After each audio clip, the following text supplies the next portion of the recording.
Hello guys, welcome to our YouTube channel maths Masti for you. मेरे प्यारे बच्चों, maths Masti for you channel पर आपका फिर से स्वागत है। आज एक नए टॉपिक के साथ, नई क्लास के साथ आज हम लेके आए हैं इंग्लिश ग्रामर से क्लास 11th के लिए पहला चैप्टर, ग्रामर से पहला चैप्टर जिसका नाम है डायरेक्ट एंड इनडायरेक्ट नरेशन। तो आइए चलते हैं अपने टॉपिक की तरफ, देखते हैं। आइए,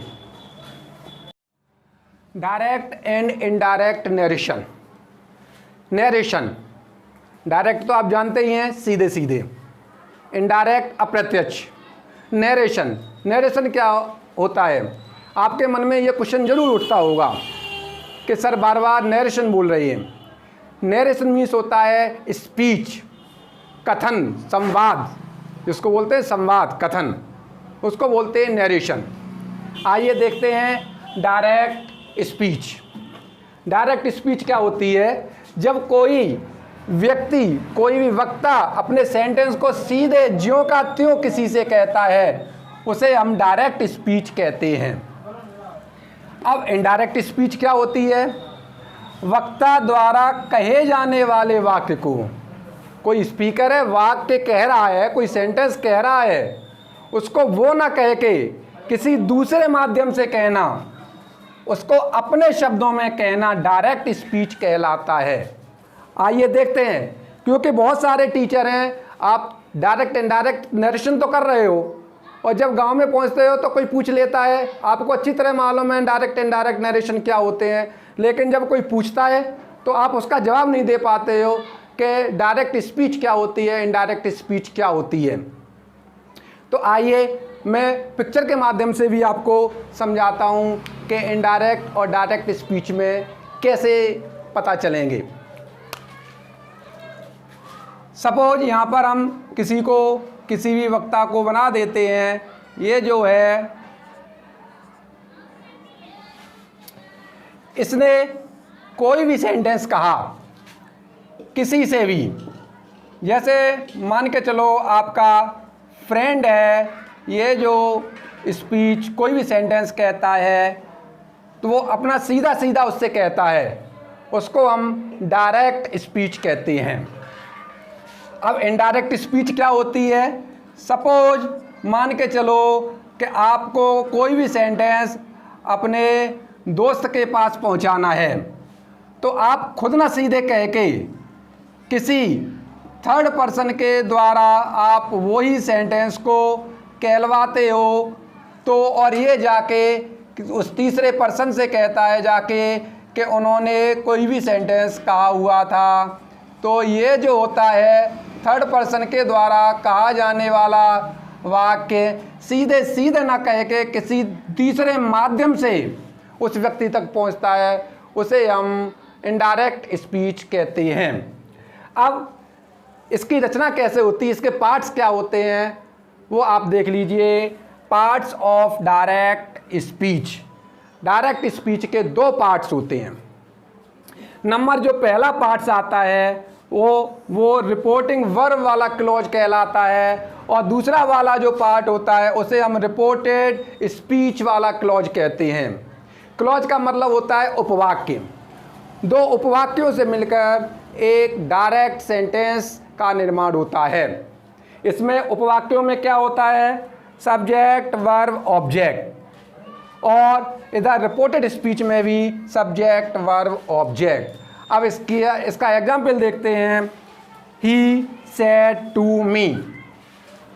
जो ही वक्ता है उसने कोई भी बात कही है, किससे कही है? मुझसे कही है। वो सीधे सीधे मुझसे कह रहा है। वो क्या है? रिपोर्टिंग। ये जो सेंटेंस जो इन्वर्टेड कॉमा से बाहर रहता है उसे हम रिपोर्टिंग वर्ब वाला क्लॉज कहते हैं, और जो इन्वर्टेड कॉमा के अंदर रहता है उसे हम रिपोर्टेड स्पीच वाला क्लॉज कहते हैं। तो चलो अब आगे चलते हैं, इसको हटा देते हैं। पार्ट्स ऑफ स्पीच के बाद अब देखिए इनका डिफरेंसेस क्या होते हैं, इनमें अंतर क्या होते हैं डायरेक्ट स्पीच में और इनडायरेक्ट स्पीच में। तो देखिए पहला अंतर, कॉमा इन्वर्टेड कॉमा का इसमें प्रयोग होता है और इसमें कॉमा और कॉमा का प्रयोग नहीं होता है। अब देखिए दूसरा अंतर क्या होता है कि इन्वर्टेड कॉमा के बाद कैपिटल लेटर का प्रयोग होता है, लेकिन जब इसको हम इनडायरेक्ट में बदलते हैं तो वो जो कैपिटल लेटर है उसका प्रयोग स्मॉल लेटर में कर देते हैं, आई को छोड़कर। आई या कोई भी नाउन है जो प्रॉपर नाउन है उसको छोड़ करके।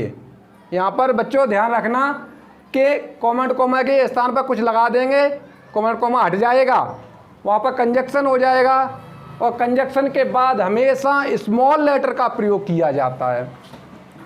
और तीसरा जो डिफरेंसेस है, तीसरा जो अंतर है, रिपोर्टेड स्पीच के टेंस में कोई परिवर्तन, जो भी टेंस है वो टेंस का जैसा है वैसा का वैसा ही रहता है। लेकिन जब हम इसको बदलेंगे तो रिपोर्टिंग वर्ब की देख लेंगे, रिपोर्टिंग वर्ब किस टेंस की है उसके हिसाब से रिपोर्टेड स्पीच के टेंस में परिवर्तन करते, उसके भी कुछ अलग नियम हैं, वो मैं आपको बता दूंगा। अब चलिए एग्जाम्पल देख लीजिए इसको। ही सेड टू मी, ये जो बच्चों है आपको पहले ही बता चुके हैं, ये रिपोर्टिंग वर्ब वाला क्लॉज है और ये जो है रिपोर्टेड स्पीच कहलाती है। अब इसको सॉल्व करते हैं। जो सब्जेक्ट है सब्जेक्ट रहता है, जो रिपोर्टिंग वर्ब है वो अकॉर्डिंग टू रूल चेंज होती रहती है। मैं आपको बता दूंगा, जब इसके बेसिक रूल बताऊंगा मैं तब आपको इसको सॉल्व करवाऊंगा। उसके बाद आप देखिए इसमें क्या है, कॉमा और कॉमा का प्रयोग है, इसमें कॉमा और कॉमा का प्रयोग नहीं है। इसके स्थान पर कोई ना कोई कंजक्शन लगता है, वो भी उसका भी रूल है, वो भी मैं आपको नेक्स्ट वीडियो में बताऊंगा। अब आप देखिए कि आई जो है कहीं पर भी इसका यूज हो वो हमेशा कैपिटल लेटर में ही प्रयोग होती है। अब देखिए दूसरा वाला टेंस का देखिए कि टेंस, इसको देख के रिपोर्टिंग वर्ब को देख के टेंस का परिवर्तन हुआ है। नीचे वाला एग्जाम्पल देखिए, the teacher said to the students, फिर से कॉमा कॉमा को यहाँ पर कंजक्शन की सहायता से हटा दिया गया है। द अर्थ, यहाँ पर भी आप देखिए स्मॉल लेटर का प्रयोग गया है। ये जो अर्थ है, प्लेनेट है, इसको हम हटा नहीं सकते हैं, ये तो कैप्स में ही इसका प्रयोग होता है। तो आप देखिए, लेकिन ये जो रिपोर्टेड स्पीच का जो टेंस है वो यूनिवर्सल है। क्या होता है यूनिवर्सल, वो भी मैं आपको नेक्स्ट वीडियो में बताऊंगा। अभी आज के वीडियो के लिए सिर्फ इतना ही। आपको वीडियो कैसा लगा है वो आप मुझे ज़रूर बताइए। लाइक कीजिए, वीडियो को लाइक कीजिए, फ्रेंडों के साथ शेयर कीजिए और चैनल को सब्सक्राइब भी कीजिए। और नेक्स्ट वीडियो में मैं आपको इसके बेसिक रूल्स बताऊंगा। Thank you very much.